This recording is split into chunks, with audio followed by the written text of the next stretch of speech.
Hello, welcome back to my channel. আমি shiny. আশা করি তোমরা সবাই খুব ভালো আছো। সকাল সকাল রেডি হয়ে উঠে পড়েছি গাড়িতে, ঘুরতে যাচ্ছি। কোথায় যাচ্ছি সেটাও বলে দিই। আমরা যাচ্ছি ইটাচুনা রাজবাড়িতে একদিনের জন্য, মানে আজকে যাচ্ছি, আবার কালকেই ফিরে আসব। এটাকে একটা স্টেকেশনও বলা যায়, মানে আমরা রাজবাড়িতে যাচ্ছি, ওখানেই থাকবো আর ওই জায়গাটাই ভালোভাবে এক্সপ্লোর করব। এবারে বন্ধুদের সাথে যাচ্ছি বলে আমাদের আনন্দটা যেন দুগুণের জায়গায় চারগুণ হয়ে গেছে।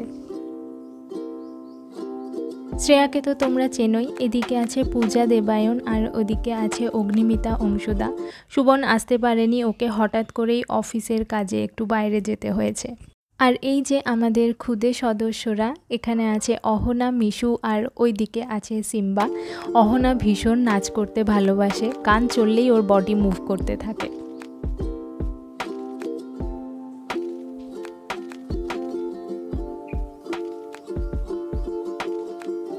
কলকাতা থেকে প্রায় 60 কিলোমিটার দূরে হুগলি জেলার খান্নানে এই ইটাচুনা রাজবাড়ি।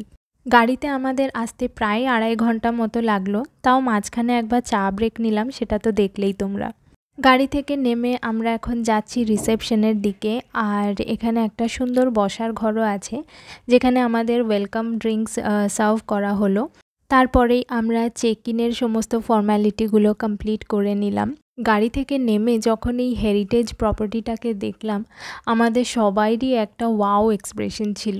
এবারে এই রাজবাড়ির ইতিহাসটা তোমাদের একটু ছোট করে জানিয়ে রাখি। 1742 থেকে 1752 এই দীর্ঘ 10 বছর মারাঠা বা বর্গীরা বারবার বাংলা আক্রমণ করতে থাকে। তাদের মধ্যে কিছু বর্গীরা আমাদেরই ধন সম্পত্তি লুট করে এখানেই স্থায়ীভাবে বসবাস শুরু করে, তাই এই জায়গাকে বর্গীডাঙ্গাও বলা হয়। তাদেরই মধ্যে একজন হলেন রাজা সাফল্য নারায়ণ কুণ্ডু, যিনি 1766 খ্রিস্টাব্দে এই রাজবাড়ি নির্মাণ করেন। স্থানীয়দের কাছে এই বাড়ি বর্গীদের বাড়ি নামেও পরিচিত। বহু বছর ধরে এটি পরিত্যক্ত অবস্থায় পড়ে থাকার পর এই রাজবাড়ির 14তম প্রজন্ম ধ্রুবনারায়ণ কুণ্ডু এই বাড়িকে আবার নতুন রূপে সাজিয়ে তোলেন।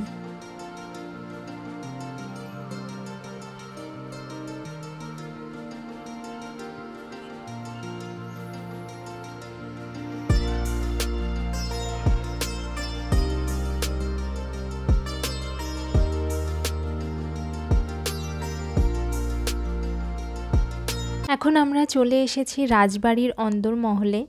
এখানে আছে রুমগুলো, মানে যেগুলো ট্যুরিস্টদেরকে প্রোভাইড করা হয়, সেই রুমগুলো এখানে আছে।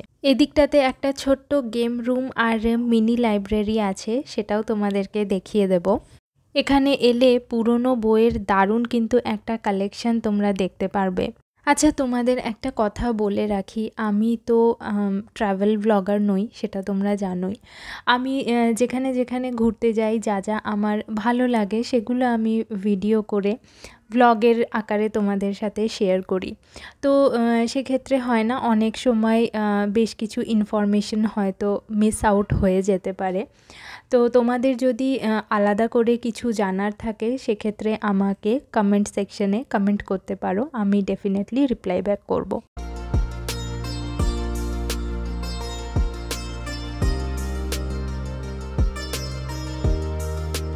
চলো এবারে আমাদের রুমটা তোমাদের দেখিয়ে দিই। আমাদের রুমের নাম ছিল ছোটো মা। এখানে রুমগুলোর নাম ভীষণই ইন্টারেস্টিং, ছোটো মা, গিন্নিমা, বড় মা, বড়দা, এই ধরনের নাম।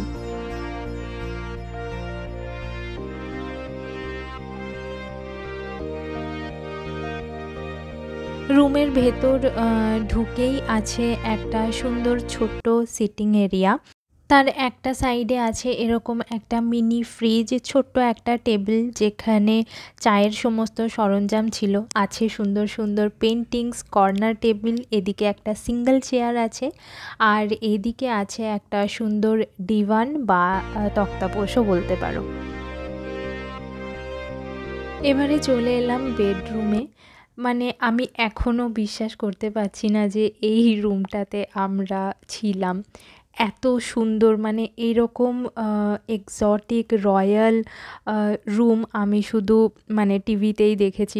কড়িবর্গার সিলিং, বাংলা খাট, ঝাড়বাতি বা অন্যান্য আসবাবপত্র সব কিছুর মধ্যেই একটা আভিজাত্যের ছোঁয়া আছে। এখানেই কিন্তু চমক শেষ হয়ে যায়নি, চমক আরও বাকি আছে। দাঁড়াও ওয়াশরুমটা তোমাদের দেখাই। Look at this washroom. মানে আমি যখন প্রথমে দেখলাম আমি না ভেবেছি যে এটা মনে হয় আরেকটা কোনো বসার ঘর হবে, তারপরেই বুঝতে পারলাম যে ও এটা তো ওয়াশরুম। দেখতেই পাচ্ছ ওয়াশরুমের ড্রাই এরিয়া আর ওয়েট এরিয়া দুটোই সেপারেট। শাওয়ার এরিয়াটা কত বড়, চারিদিকে সুন্দর সুন্দর ইনডোর প্লান্টস দিয়ে সাজানো, আর এই যে একটা ফুল লেন্থ মিররও আছে এদিকটায়। ফুল লেন্থ মিররের পাশেই আছে একটা পুরনো দিনের সুন্দর ড্রেসিং টেবিল, সেটাতেও একটা বিশাল বড় আয়না আছে। মানে রেডি হওয়ার জন্য যত রকম যত সাইজের আয়নার দরকার পড়ে সবকটাই এখানে অ্যাভেলেবেল।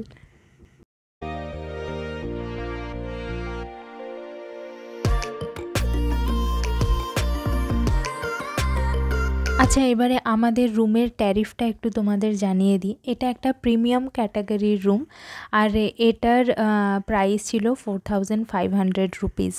এখানে একটা মজার ঘটনা বলি, আমরা এর থেকে যে লো ক্যাটাগরির রুমগুলো আছে সেগুলো খুঁজছিলাম, কিন্তু সেগুলো সবই বুক হয়ে গেছিলো বলে, ফরচুনেটলি বলো বা আনফরচুনেটলি বলো, আমরা এই রুমটা বুক করেছিলাম। এখন মনে হচ্ছে ভালোই হয়েছে এই রুমটা নিয়ে। রাজবাড়িতে গিয়ে বেশ একটা রানী রানী ফিলিং আসছিল এই রুমটাই থেকে। আমাদের টোটাল 4টে রুমের বুকিং ছিল, 2টো রুম ওপরে আর 2টো রুম নিচে।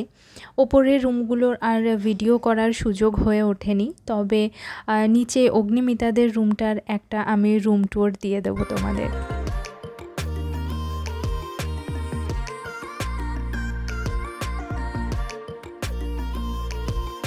এটা হচ্ছে অগ্নিমিতাদের রুমটা। এই রুমটার নাম হচ্ছে গিন্নিমা। ওদের রুমটাও কিন্তু বেশ সুন্দর, স্পেশিয়াস। দেখতেই পাচ্ছ সামনেই একটা প্রথমে সিটিং এরিয়া আছে, আর এখানে সুন্দর পটচিত্রের কিছু ডেকোরেশনস আছে। আর এই রুমটার ট্যারিফ ছিল 4000। আমরা সবাই একটু ফ্রেশ হয়ে চলে এলাম লাঞ্চ করতে। এখানে লাঞ্চ টাইম 1টা থেকে স্টার্ট হয়ে যায়। এই যে আমাদের খাবারও এসে গেছে, আর দেখতেই পাচ্ছ সমস্ত বাসনপত্র কাঁসার, আর এত সুন্দরভাবে সাজিয়ে দিয়েছিল, মানে এগুলো না সরিয়ে খেতে ইচ্ছা করছিল না অনেস্টলি। এখানে লাঞ্চের সিস্টেমটা একটু বলে দিই। লাঞ্চে তোমাদের ভেজ থালি নিতে হবে, আর তার সাথে তোমরা চাইলে ফিশ, চিকেন, মাটন এই 3টে অ্যাড করতে পারো, তার জন্য কিন্তু এক্সট্রা পে করতে হবে। ভেজ থালির সাথে ব্রেকফাস্ট আর মর্নিং টিটা ইনক্লুডেড। এইটার টোটাল কম্বোটার প্রাইস হচ্ছে 550, আর আমরা নিয়েছিলাম 1 প্লেট কাতলা কালিয়া আর 1 প্লেট চিকেন। তো এই দুটোরই প্রাইস ছিল 275 করে। লাঞ্চের পর আমরা একটু রেস্ট করে আবার রেডি হয়ে গেলাম। এবারে আমরা পুরো রাজবাড়িটা ঘুরে দেখব, সাথে থাকবেন একজন গাইড।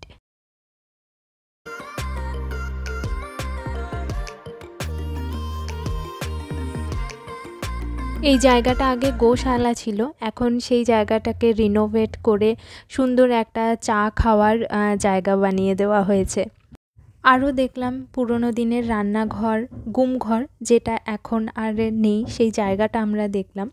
আর এখান দিয়েই দেখতে পাচ্ছ কিনা জানি না, একটা হিডেন সিঁড়ি আছে, যেখান দিয়ে তখনকার দিনের নর্তকীরা ওপরে যেত নাচঘরে। তবে মিশুর এইসব ব্যাপারে কোনো ইন্টারেস্ট নেই। ও এত বড় খোলা জায়গা পেয়েছে, ও মনের আনন্দে ছোটাছুটি লাফালাফি করে যাচ্ছে, আর আমি আর শিবম একবার করে ওকে পাহারা দিচ্ছি।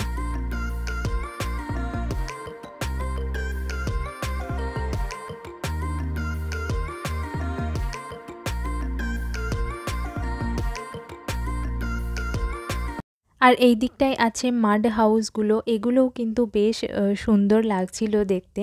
সবকটাই আমার মনে হলো বুকড ছিল। আসলে আমরা যে সময়টায় গেছি ওয়েদারটা এত ভালো পেয়েছি, সেই জন্যই হয়তো এত ট্যুরিস্টের ভিড় ছিল ওখানে।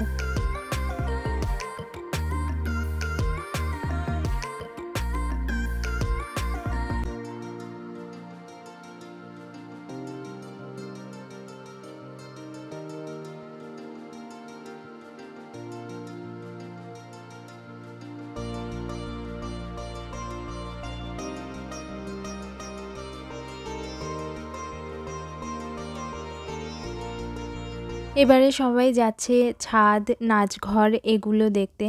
তবে আমার আর ওপরে যাওয়া হয়নি। মিশু নিচেই এত খেলতে ব্যস্ত হয়ে গেছিল। ওকে ছেড়ে আমরা আর যেতে পারিনি। আমরা এখানেই ছিলাম সব বাচ্চাদেরকে নিয়ে। আর এই হচ্ছে ঠাকুর দালান, বলা যেতে পারে এই জায়গাটা রাজবাড়িটার প্রাণকেন্দ্র। ও একটা কথা বলতে ভুলেই গেছি, এই রাজবাড়িতেই কিন্তু লুটেরা, গয়নার বাক্স, কৃষ্ণকান্তের উইলের মতো ছবি সব শুটিং হয়েছে।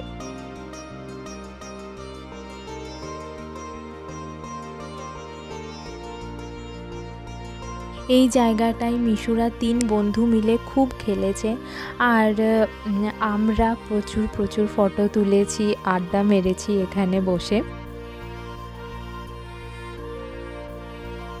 দেখতে দেখতেই সন্ধে হয়ে গেল, আর ঠাকুর দালানের সমস্ত ঝাড়বাতিগুলোও কি সুন্দর জ্বলে উঠেছে।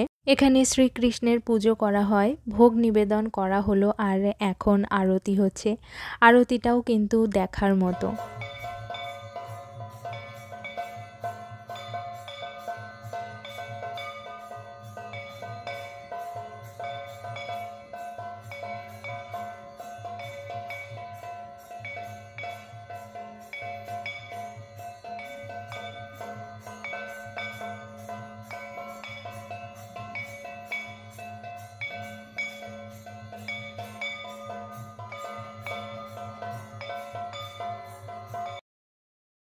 সন্ধেবেলায় আবার আমরা এক জায়গায় হয়ে গল্প করছিলাম, আর আমাদের সাথে কিছু ড্রাই ফ্রুট ছিল, সেগুলো খাওয়া দাওয়া করলাম। এখানে বারবিকিউরও ব্যবস্থা আছে, আর আলাদা করে স্ন্যাক্সও নেওয়া যেতে পারে, তার জন্য আগের থেকে কথা বলে রাখতে হবে। 9টা থেকে এখানে ডিনার সার্ভ করা শুরু হয়ে যায়। আমরা ডিনারে নিয়েছিলাম রুটি আর মাহারানি চিকেন। এটা মাস্ট ট্রাই, ভীষণ ভালো খেতে ছিল। আর সাথে ছিল কুলের আচার। আরেকটা কথা এখানে বলে রাখি, বাচ্চাদের খাবার ওনাদেরকে বললে বানিয়ে দেবেন, তার জন্য আগে থেকে একটু কথা বলে রাখতে হবে। সকালে ঘুম ভাঙলো বাঁশির আওয়াজে। এটা কিন্তু কোনো রেকর্ডেড বাঁশির আওয়াজ না, একদম লাইভ। একজন আছেন যিনি বাঁশি বাজান প্রত্যেক দিন সকালবেলায়, এটাই কিন্তু এখানের অ্যালার্ম ক্লক। আর এখানে কিন্তু সারা দিনই রবীন্দ্রসঙ্গীত, পুরনো দিনের বাংলা গান, ফোক গান এগুলো কিন্তু চলতেই থাকে। ঠিক 7:30টার সময় হাতের সামনে 1 কাপ চা পেয়ে গেলাম। আহা, এর আনন্দ বলে বোঝানো যায় না। দরজা খুলে দাঁড়িয়ে ঘরের সামনে সুন্দর গাছগাছালি দেখতে দেখতে চাটা খেলাম। আজকেই আবার আমরা কলকাতায় ফিরে যাব, তার জন্য একটু প্যাকিংও করতে হবে। ফ্রেশ হয়ে ডাইনিং হলে চলে যেতে হবে 8:30টার মধ্যে। ওখানে কিন্তু ব্রেকফাস্ট দেওয়া শুরু করে দেয়। ব্রেকফাস্টে ছিল লুচি, আলুর তরকারি, বেগুন ভাজা, মাখা সন্দেশ আর 1 বাটি ফল। আমাদের চেক ইন টাইম ছিল দুপুর 12টা, আর চেক আউট টাইম হচ্ছে সকাল 10টা। ডাইনিং হলের পাশেই আছে একটা ছোট্ট বুটিক। এখানে বিভিন্ন রকমের জুয়েলারি, শাড়ি, হ্যান্ডব্যাগ, ডোকরার ডেকর আইটেমস, হ্যান্ডমেড ধূপ এইসব আছে।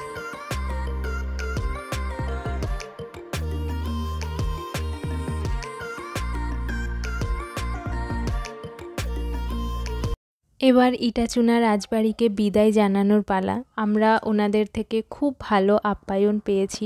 যারা এখনও এখানে আসোনি অবশ্যই একবার এখানে এসে ঘুরে যাও, একটা অন্যরকম অভিজ্ঞতা হবে।